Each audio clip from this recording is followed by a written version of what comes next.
Hey everybody, first video, I know, pretty cringy and hopefully I don't get too many voice breaks. So this is my full review of the Asus x102b. So it's more of a low price budget laptop, but it's more of one of those low range, not as powerful laptops.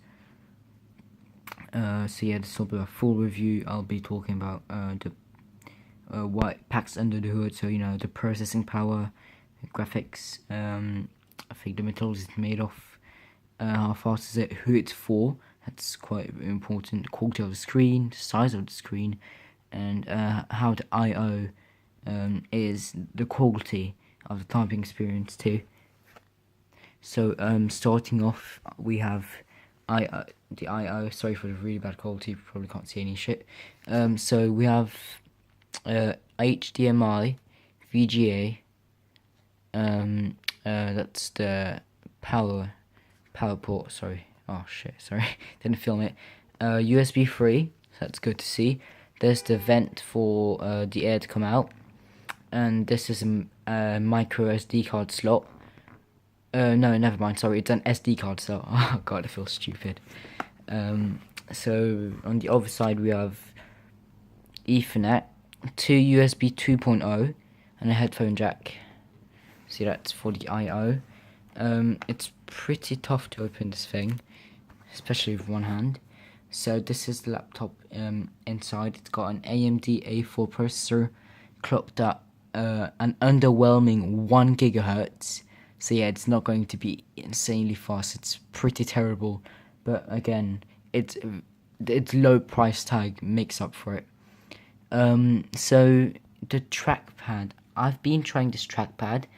It's quite smooth, so but not insanely smooth that my fingers keep slipping. It's got enough friction to keep your finger straight, but it's okay. It's not the best, but it'll do for any basic tasks. The keyboard is kind of like the worst part. Sometimes it's unresponsive. This is why I'm glad there's an on-screen keyboard, but I use this one most of the time anyway, but yeah, it's not amazing. It's got good distance, but not very clicky, and it feels more soft than mechanical. Well, it's not a mechanical keyboard in the first place, but it doesn't feel how keyboards are supposed to feel. Next, right, this is the tiny power switch. My bloody camera in focus on this. Okay, well, seems I have no skills in photography and video recording, but there you can see it. It's the power switch. Press it and it should turn on the LEDs here, and the left one will show you if it's on or not, and the right one will show you if power is plugged in. Now to the display. It's not on right now, and it's an, I believe, IPS display, 10.1 inches. It's got a resolution of 1366 by 768, so it's pretty average. Yeah, the bezels are pretty big too. I mean, the screen, it doesn't really merge with the bezels. Not that that's a problem, because that's with most laptops. God, if you could only see, yeah. With the way I see it, yeah, there we can see the bezels don't merge with the screen, and the colors on the screen aren't good, aren't amazing either. So don't expect this to be some kind of gaming beast, a very portable gaming beast. That's not going to happen. Now to the screen and the materials it's made of. This comes in a very funky blue color. I'm not sure if you can get other colors. This is the color I got it in. It's blue.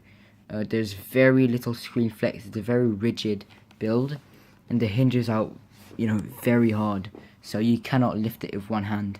If you try to lift it with one hand, it will literally pick up the whole laptop, because again, I forgot to mention it, it's very light, and it's not insanely thin, but it's alright. Yeah, and another good thing about this, it's the keyboard, right? Like most plastic laptops, there's like a lot of flex here, I mean, you can't see properly, right? But there is little to no flex here, and there is none in the build, so that's a plus if you're looking for a rigid laptop. But don't expect it to survive insane condition, you know, such as drops and you know, weather, hard weather, harsh weather. The screen is a touch screen. I forgot to mention that. The touch screen is pretty good. It's not that bad, so I sometimes use the on-screen keyboard with my fingers because that, you know, feel a bit more responsive than this. And it's also made of plastic, so it's you know, it's not glass, it's not Gorilla Glass, so yeah, don't, God, it's not as slippery. It's like quite a lot of friction, but that's kind of acceptable since you're not going to be using touchscreen for everything. Now to under the, this is another vent for the air to come out. It's a larger one.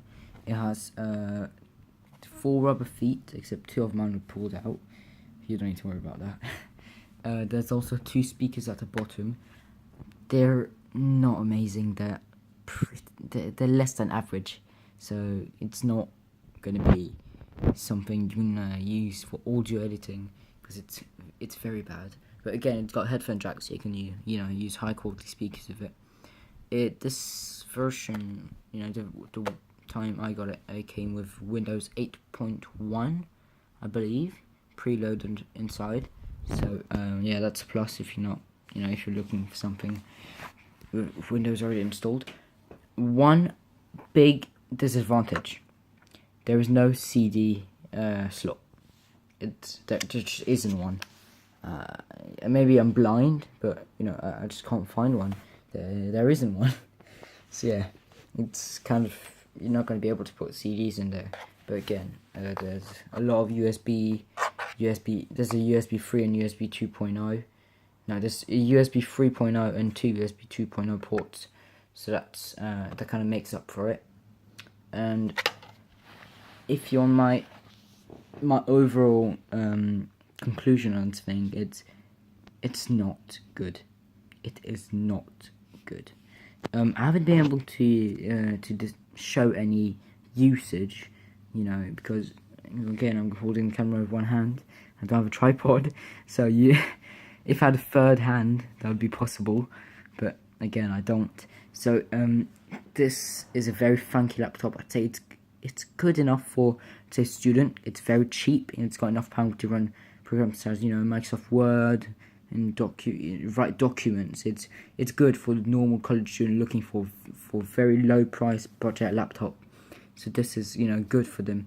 Except you're not going to be doing any hardcore tasks on it.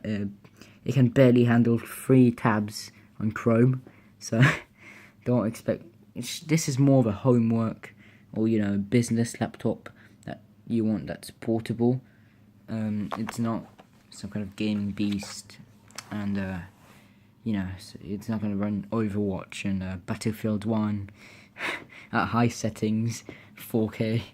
Yeah, it's nothing amazing, but if you want to do very, very basic tasks such as writing documents and you know, simple work, this is the thing for you. It's budget, it's low price, it's, you know, it's an overall round laptop, but it won't handle hard tasks because, again, as I said, the processor is clocked at 1 gigahertz, which is pretty slow.